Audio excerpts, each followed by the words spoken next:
Shape Guide is a feature in Rectagto that automatically generates guidelines based on the geometry of a selected vector object. Instead of using simple rectangular guides, Shape Guide follows the actual shape of your artwork, making it much easier to build accurate clear space systems and alignment guides. Before using Shape Guide, make sure your object is selected. Then click Read Selection, enable Live Mode, and turn on Bind Selection. Next, enable Bounds, then scroll down until you find the Shape Guide section.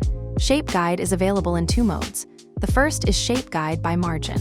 It expands the guide outward from the selected shape. The second is Shape Guide by Padding. It expands the guide inward from the selected shape. Both modes use the same underlying shape geometry.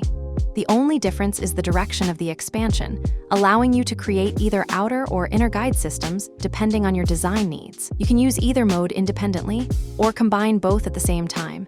To create an outer clear space, select the reference object, set the multiplier to 2x, then click the Margin Guide button. Next, select another reference object, set the multiplier to 1x, then click the Padding Guide button. You're not limited to a single reference shape. You can use any vector object as a reference for each guide. This makes it easy to build multiple clear space systems, such as 1x, 2x, half-x, or any custom spacing, all within the same artwork. As you move or edit either the target object or the reference shapes, the guides update automatically in live mode, keeping your clear space system accurate at all times. Instead of spending hours creating clear space guides manually, you can now build an entire guide system in just a few clicks. Faster, more accurate, and completely non-destructive. Rectagto, build faster, refine smarter.